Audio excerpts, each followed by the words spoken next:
All right.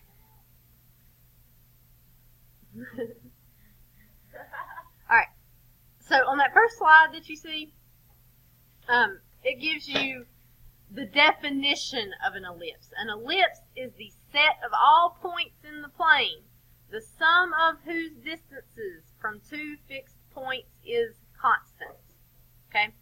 Those two fixed points are called foci. So on the ellipse, you'll have the foci will be, somewhere about like that.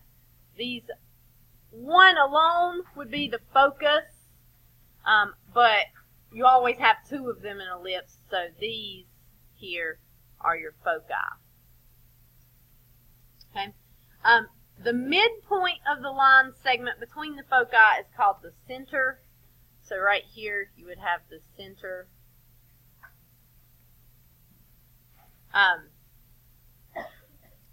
The ellipse has two lines of symmetry. The longest is your major axis. The shorter is your minor axis. So in this case, this line of symmetry right here is your major axis. And the vertical line right here for this one is your minor. They are. No. Sometimes they're closer, depending on the shape of the ellipse. They are not like the midpoint between those. Sometimes they will be closer to the edges. Sometimes they'll be closer in, depending on how like wide or skinny the ellipse is. So they are not always like halfway between. I drew them kind of halfway between there, but they're not always. If you have an ellipse can be wide like this, or the ellipse can be a tall ellipse like this. So like in this case, your foci would be like here and here.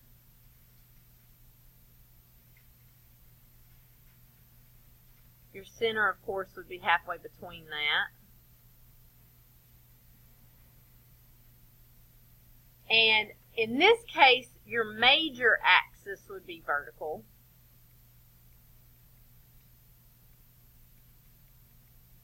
And your minor axis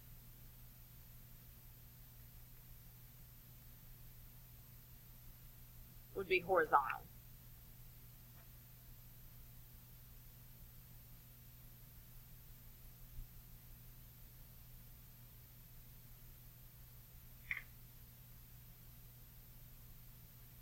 And if we go back to that definition, I think that board with the nails helps you see this a lot.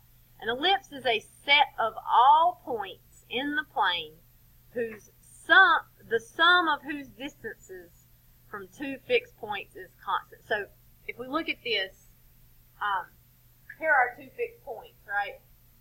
If I look right here, if I were to add this distance and this distance together, right, it would be the same as this distance and this distance added together, right? Because the length of the string has not changed. Neither has the length between these two. So those two have to add up to be the same. And up here, that's the same. Those 2 points right there, those distances add up. So that sort of shows you like as I draw around the ellipse here, the two pieces that we see going from the edge to the foci, it's always the same. Like if one gets shorter, the other has to get longer to make up for it, right? And then it's like as this one over here gets shorter, the other one has to get longer to make up for it. So that they're always the same. There, that's sort of your definition of an ellipse. You don't have to know the definition as far as like you need to repeat it or anything. But I just think it's kind of neat to see what that actually means, because it sounds terribly confusing whenever you read it. The places where the axes meet the ellipse are called the vertices. So all of these points right here are vertices. All of these points right here are vertices. There's too many of them. I'm not going to label every one. But all of these points right here are vertices for those. So we will need to know pretty much all of these things about the ellipse. Major axis, minor axis, a lot of times might ask you questions about those, so we need to know what those are. So our standard form of the equation of an ellipse looks like this. It has a lot of similarities with the circle, but it also has a lot of differences as well. What is the main thing that you see as similar to the circle? And we've got a plus sign right here, right? The differences are that we've got this divided by a squared, divided by b squared, and equals 1. So, for an ellipse, the a is the distance from the center to the vertex. B is the distance from the center to the vertex, but in the vertical direction, right? This is below the x, so it's the x direction. This is below the y, so it's the y direction, vertical. It always equals 1. With a circle, both of those numbers, a and b, were the same. That was a radius, right? That was the distance from the center to the edge is always the same. In an ellipse, it's different. Okay? So let's look at a few problems here. So the first thing we're going to do is just graph an ellipse. First of all, for it to be in standard form, it has to equal 1. The equation has to equal 1, and we do equal 1 here. If it didn't, we'd have to work on it some to get it to be in standard form. But this one equals 1. So what would the center of this ellipse be? Works just like the circle. Okay, center is 2, -3. Your question? They are already squared because they're in the equation, kind of like the circle where we had it, like if we had x squared plus y squared equals 25, the radius would be 5, right? We'd have to take the square root of it. So the center is at 2, -3. And then what we'll do is we'll take the square root of this number underneath the x, which is 5 here. So I will go to the right 5, 1, 2, 3, 4, 5. And to the left 5, 1, 2, 3, 4, 5. Okay? And then I will also go up 3 from that center and down 3. And then, just like the circle, the best you can, try to draw an oval. I think they're even harder to draw than the circles, but just make sure you got those points right and that those lines are curved a little.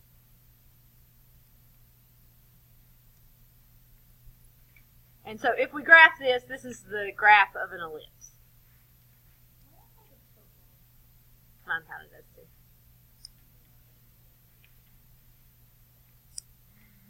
Okay. Questions? Okay. Here's our next one. Center is at 0, 2. So 0, 2 is right here. Okay. So Gabriel, how many should we go to the left or the right? 2. Good. We take the square root of that 4, so we go to the left or the right 2. And Shane, how much should we go up or down? 6. Good.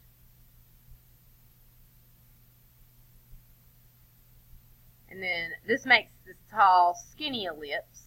We'll draw that in here.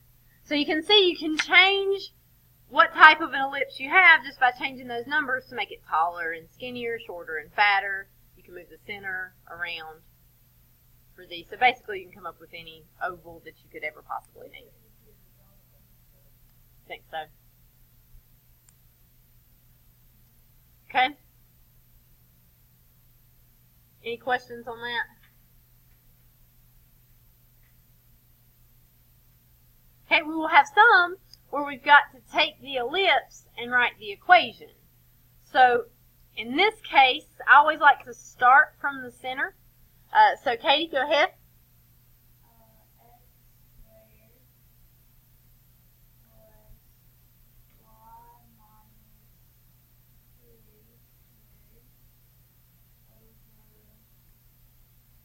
Let's see.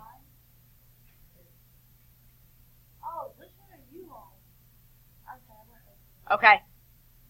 Yeah, you go to the one. I think it goes down. Okay. Yeah. X. Okay, plus or minus? No. It's the opposite. So the center here is at 2, 3, but we got to put the opposite sign. So we'll have minus 2 squared. Okay, good. And then the y. Good. And what should our x be over?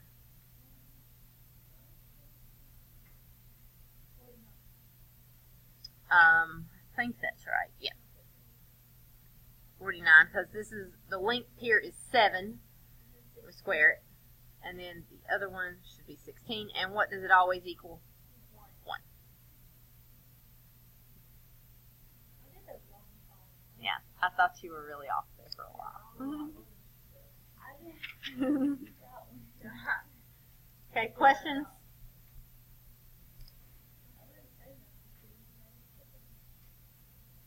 Okay. All right. The next problem. Let's see. Dylan, help me with that one.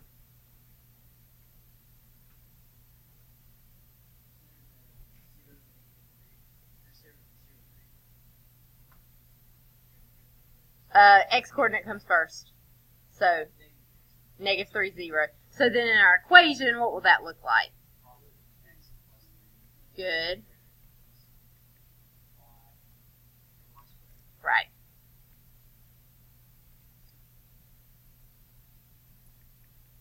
And what should our x be over, Dylan?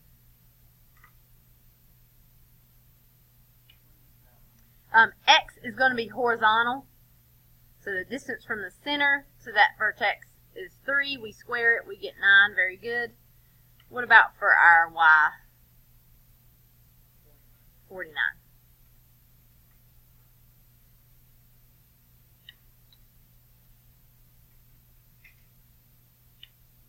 Okay, any questions there?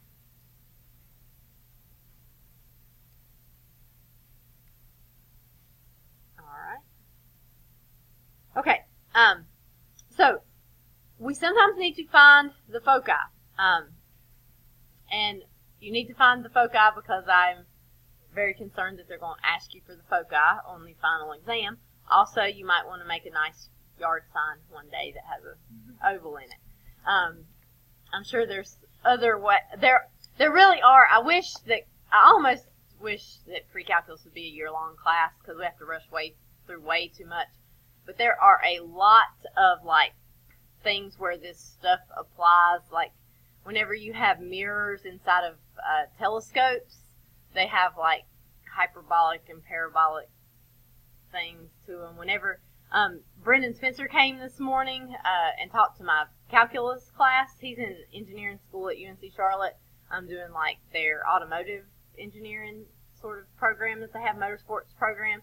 And one thing that he talked about was how when you've heard of an engine that's a Hemi, and the reason that is in the piston, instead of having a flat head on the piston, Brennan said that is curved there, hemispherical, or it's gonna. So he was talking about they use a lot of math to see how changing the shape of that a little bit will change compression and change your horsepower and change everything else that you can get from all of those things.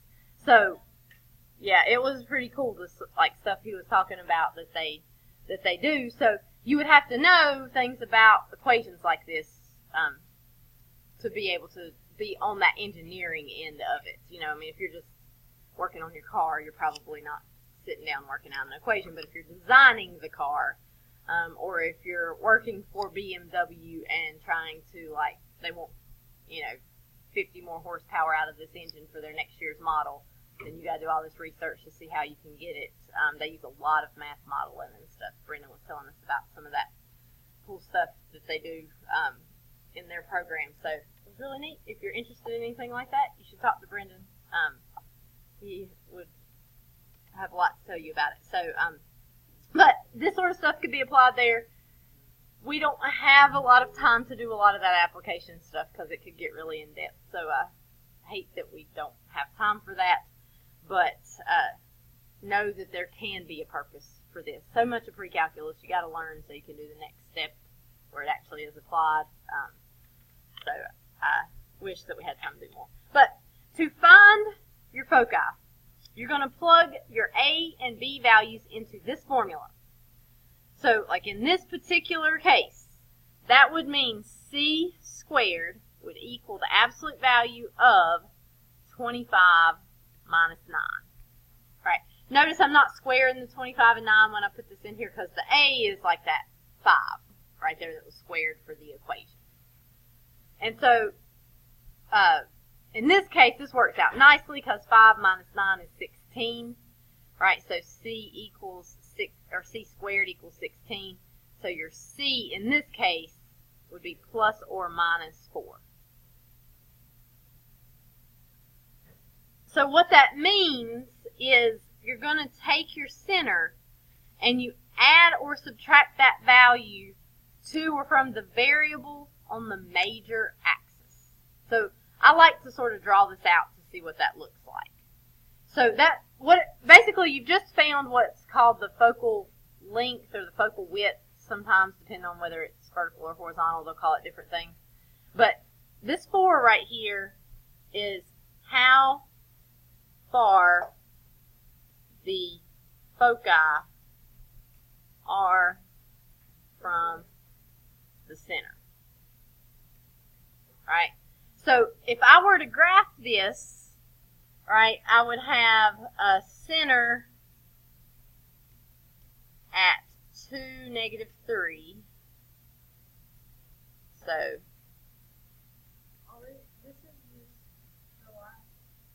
this is the last one we did? No. I should have made it the last one we did so we could just draw it there. So I've got 2, negative 3. Then I'd go up 5. I'd go down 5. I'd go right 3. And left 3. And I really haven't done my scale very well. Okay, so right now I'm just graphing this. Oh no, you're right. I've done it wrong. I think. I'm probably confusing you because I've done it wrong. I did it backwards. Let's start over here.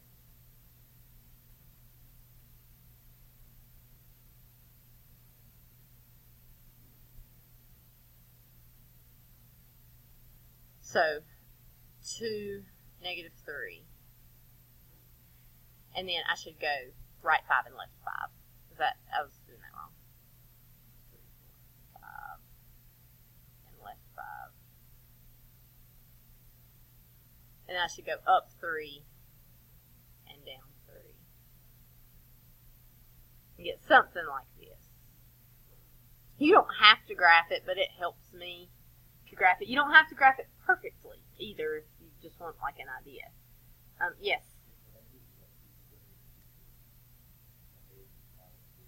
Mm-hmm.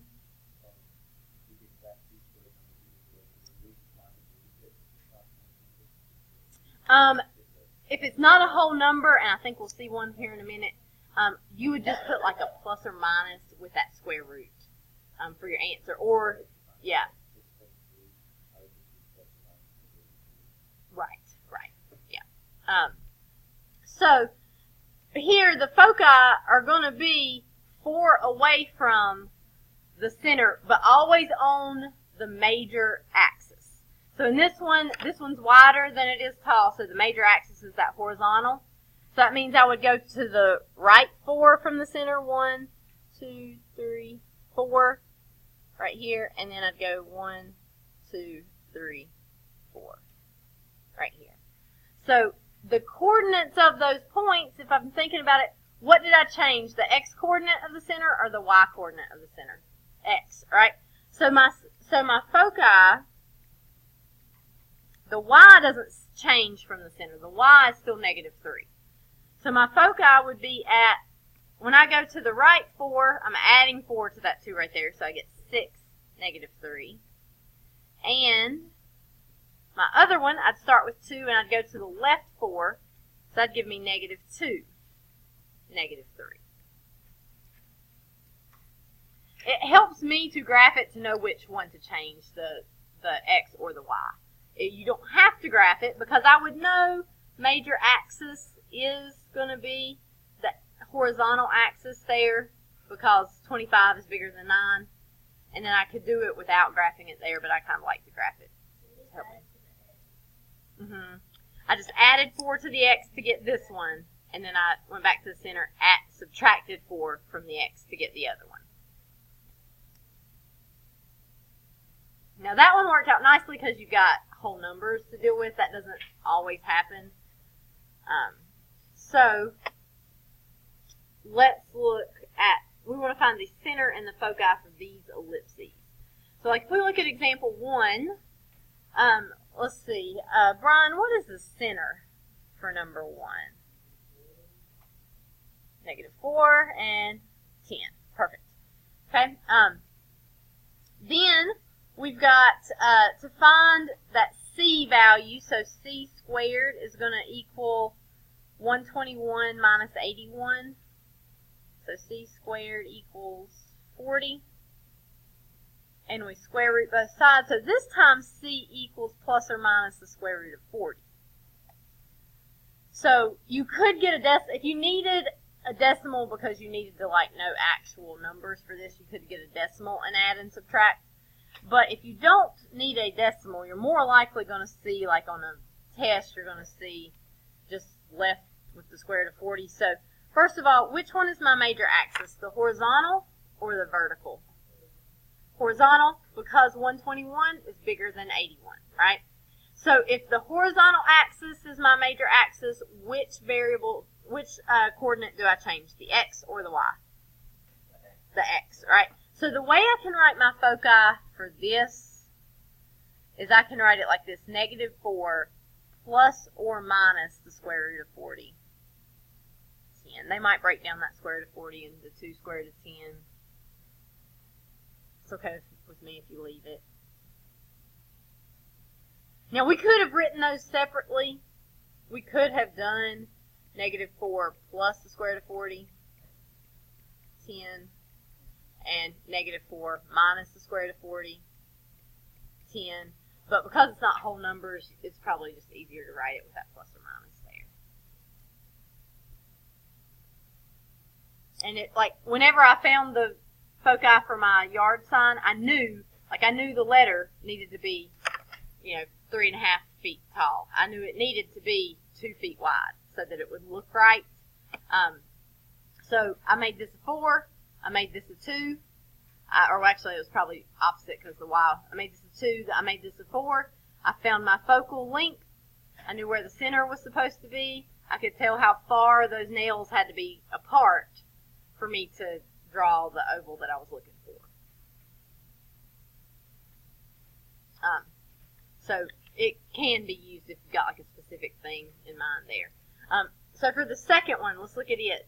Jordan, what's the center for that one? 2, 0. And our C value,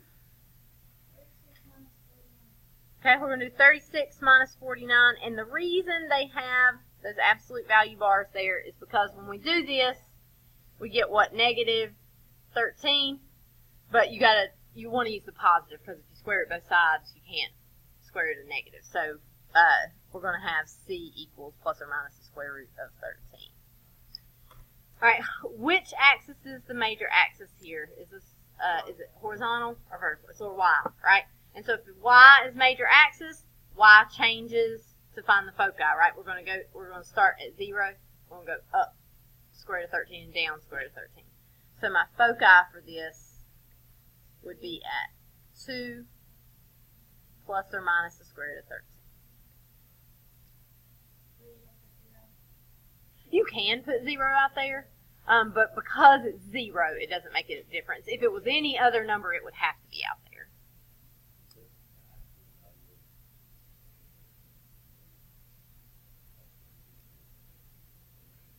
Right, the negative wouldn't matter.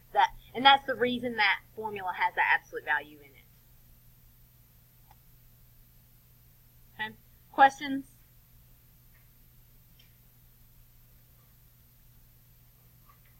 Okay, I think the major axis and the minor axis are confusing. In fact, I'm going to make sure I look at my notes to make sure I get this right. I think they're a little bit confusing.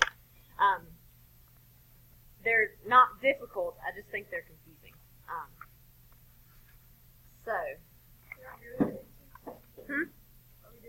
We are going to do the next one. Let's see. Yeah, we will do those also. But we've got to do this right. You guys have this one. Yeah, you've got this one. Okay.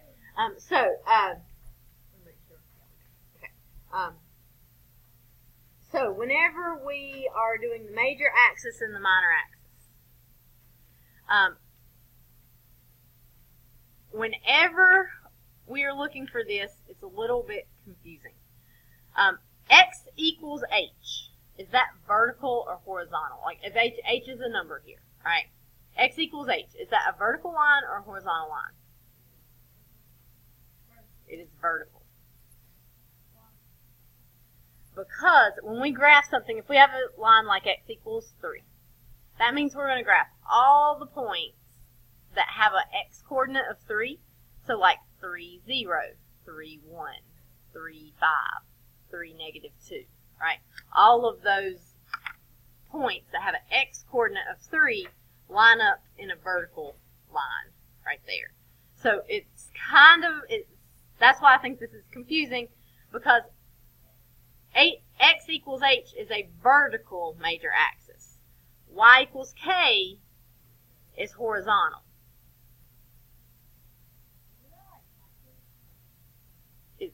It's backwards from your axes. Okay, so if I have X equals a number, and this is something you've done like since Math 1, and you've probably got wrong and confused since Math 1, because kids always get this mixed up. If you have X equals a number, right? So like that means I'm graphing all the points where the X is 0, like 3, 0, 3, 2, 3, negative 5, right? All the points where the X is, and all of those, like here's 3, 0, 3, 2, 3, negative 5, they all line up in a vertical line. So it seems backwards, because X equals seems like it should be horizontal like the X axis, right? But X equals a number is actually a vertical line. If I have Y equals a number, so like if I have Y equals negative 2, that means I'm graphing all the points where the Y coordinate is negative 2. So that'd be like 0, negative 2. 4, negative 2. 7, negative 2. Negative 1, negative 2. And if I graph those points, 0, negative 2 would be here. 4, negative 2 would be right here. 7, negative 2 would be over here. Negative 1, negative 2 would be over here. They would all be in a horizontal line. So those lines are backwards from what you have. So if B is greater than A. So if the number underneath the B is biggest, then X equals H is your major axis. So we know, we kind of know if the number under B is biggest, that makes it taller, right? Because we know how to graph these. So the axis has to be vertical, and it's going to come from over here. X equals that number from the center, right? So if A is greater than B, that means we have a horizontal major axis. So we're going to have Y equals K. It's really easy to get those mixed up because of the horizontal and vertical part. We'll do a couple examples as we do this next part. It is. It's not difficult. There's not like a lot of work to it, but it is kind of difficult to keep straight in your mind. If you actually think of the coordinates of the points, sometimes I think that helps. So like, let me skip back. Let's skip back to like one of these that we graphed, right? So this was my equation, right, for this one. So I know that this number is bigger. That makes this wider, right? So this right here would be my major axis. Okay? It is a horizontal line, which means it has to be Y equals a number, what number does that y equal? It equals 3. That's the y coordinate of your center. Alright? So even though it's a horizontal line, you have to use the y coordinate of your center. And the minor axis right here is vertical, and it is x equals 2. When they ask you on the test, probably is about, yeah, they may say what is the major axis of this ellipse.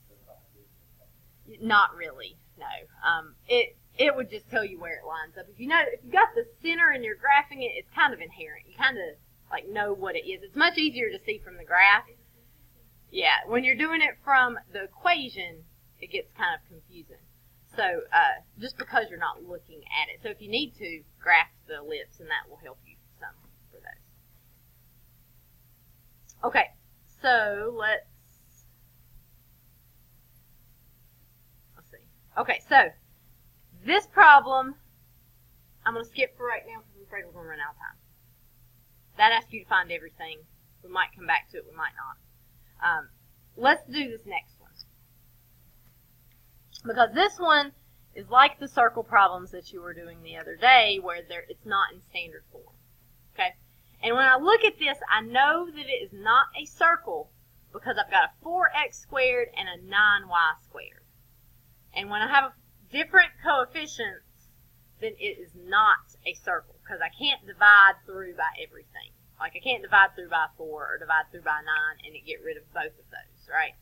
So we're going to have to do this a little bit differently than we were doing for circles. Because we can't divide, I mean I could divide off that 4, but that's going to be 9/4 here, which will make things worse than they already are.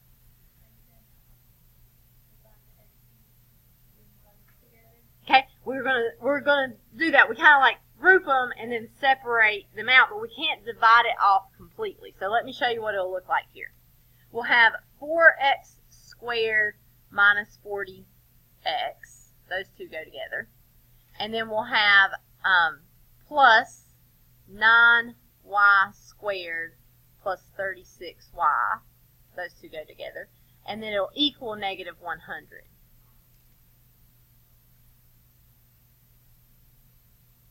So we cannot like divide something off, divide it on both sides of the equation. So what we're going to have to do here is we're going to have to factor out that number that's in front of our x squared, which conveniently here goes evenly into our factors, right? So I would factor out a 4 out of this first equation. So 4 times x squared minus 10x. And I'm going to go ahead and put a plus blank here because we're going to have to complete the square. And then I'm going to factor out a 9 out of, it always has to be the number in front of the y squared, even if it gives you a fraction, which hopefully I'm not going to give you that bad a fraction. But we'll have 9, and we'll get y squared plus 6y plus blank equals negative 100 plus blank plus blank. Oh, it is. Thank you.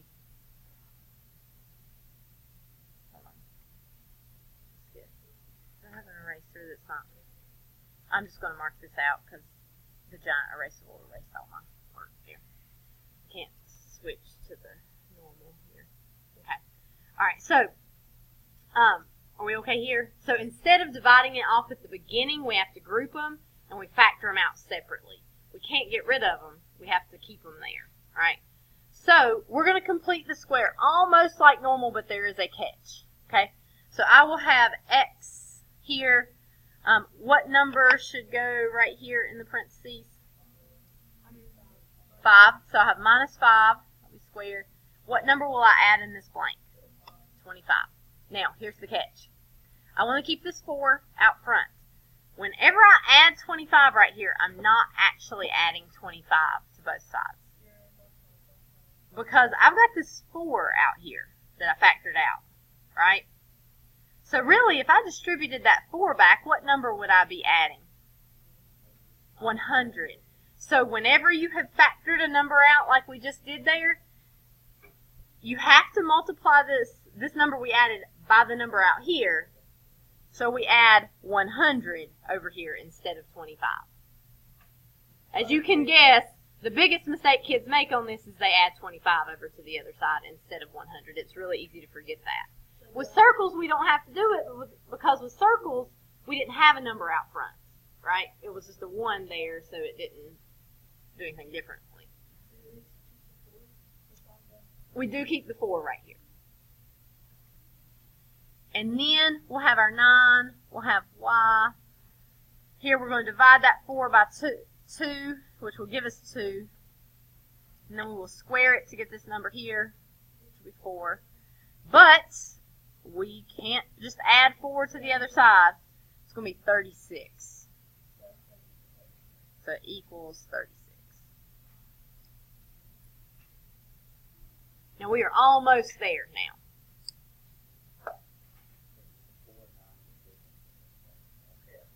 They are not.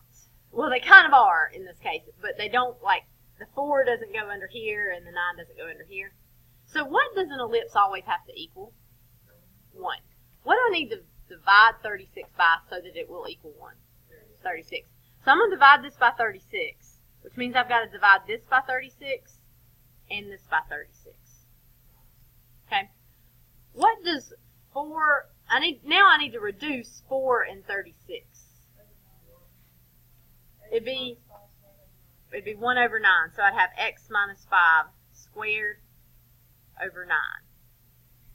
Plus, so I'm reducing 4 and 36. So you're dividing by 4 here and dividing by 4 here. Right? And then over here, I'm going to have y plus 2 squared. And to reduce this, I divide by 9 and I divide by 9 and I get 4. And then it equals 1. The numbers do not always switch places like that, but they do a lot of times. I've got an example somewhere. I can't remember if it's on these notes, though, where that happens. Yeah. The switch doesn't always happen, but it does happen a lot of times. Okay? Questions there. So a lot of similarities to circles, but a few things to watch out for that are different. It did ask us for the center and the foci of the and the equations of the axes here. So our center, let's do this over here. We're running out of room. Our center will be at 5, -2. For the foci, I have to find my c. So c squared equals 9 minus 4. So c squared equals 5. So c is plus or minus the square root of 5. I do need to, on your final exam, you get a formula sheet. It does have that c formula there. So I need to get those copied for you so I can give those to you tomorrow. And if you can use it on the final exam, you can use it on any test or quiz we have in here also. So I need to get those to you tomorrow. So the foci, which coordinate am I going to change for the foci? Okay, the x, because that's my major axis, right? So I will have 5 plus or minus the square root of 5, -2. And if you need to kind of, like, you don't have to really draw it, but at least do this where you know this is going to be a wide ellipse here. So you've got your center. So you can kind of think, here's my center at 5, -2. And think about, well, if I went to the left and to the right, I'd be changing that x coordinate. Major axis. Which one is my major axis, the horizontal or the vertical? Horizontal because my 9 is bigger, right? But horizontal, how do I write the line for a horizontal? Y equals 5. Nope. Y equals -2. So go to this picture that I've got up here, right? This line right here would go through here, right? What is the y coordinate on that line? -2. So the major axis is y equals -2. Because it's got to be the y equals is a horizontal line. And the y coordinate, the axes are always on the center, so it's the y coordinate of that center point, which is -2. And then so the minor axis would be at x equals 5.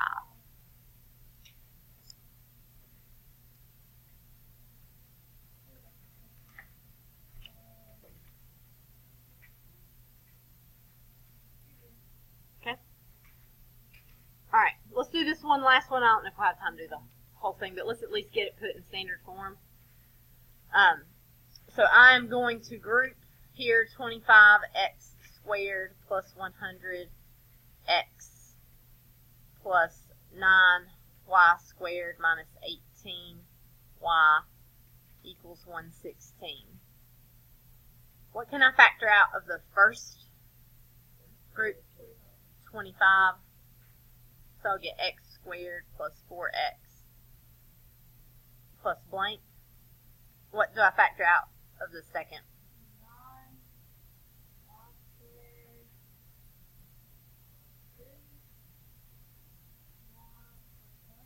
Perfect.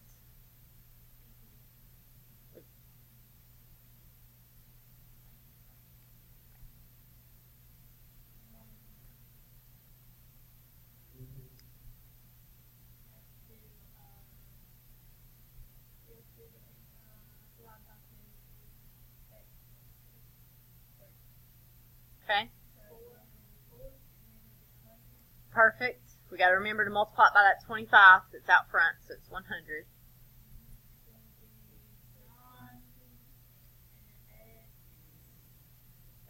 Mm-hmm. Minus 1. Yep. Good. So we get 225 there, I think. Okay. Last step. Yeah.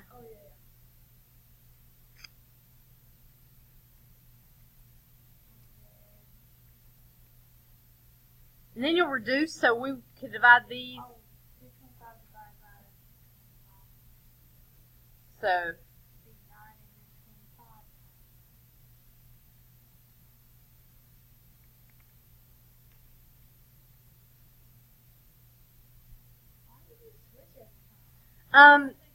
the reason that it's switching on these problems is because I'm trying to give you numbers that are nice. And the textbook will do the same. There might be a couple in the textbook that do not. But whenever you try to get nice numbers, you get those numbers that will divide by each other evenly, and that sort of facilitates this where they reduce the same. Like in the real world, if you were actually trying to draw the ellipse on your yard sign, you'd probably get decimals and use those instead. But for these, they happen to switch. Mm-hmm. Yeah, so we're basically just reducing, and you can do that by dividing by that number that's in the numerator, which is, because these are nice numbers, turning out nice and evenly.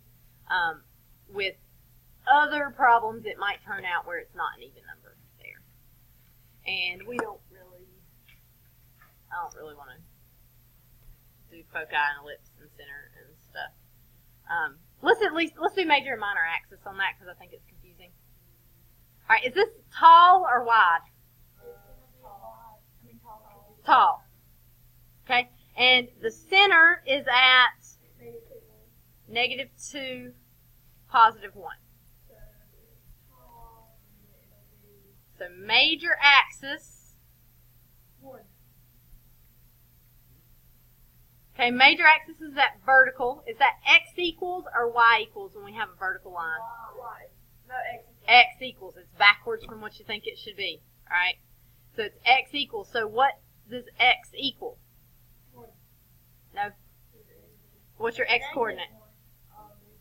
-2. Okay. So look at, because this point is on the line, right? So if it's vertical, we know it's got to be an x equals, and that x coordinate is -2. And then our minor axis is going to be our horizontal line, which has to be a y equals.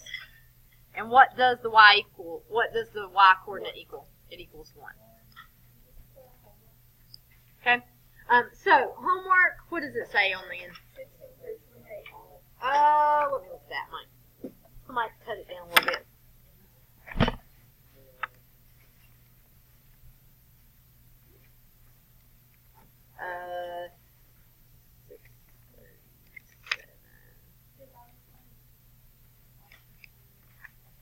It actually doesn't start till 6:38.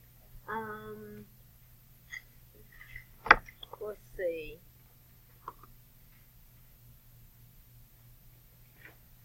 Let's do 16 through 18 for sure.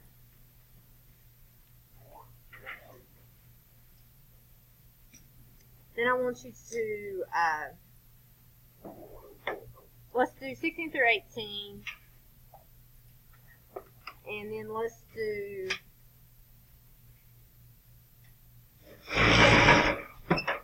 19 through 22. And on those, I actually want you to graph. And you can get graph paper up here if you need it. I want you to actually graph and find the foci and all of those foci.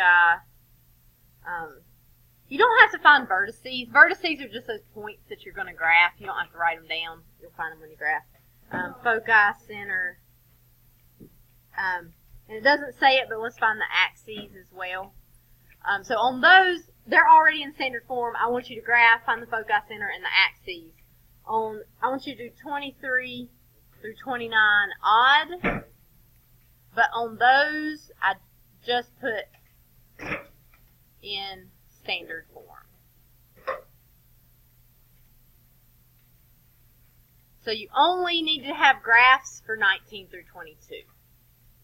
For 23 through 29, I want you to put it in standard form, do that math part, but you don't have to find the other part.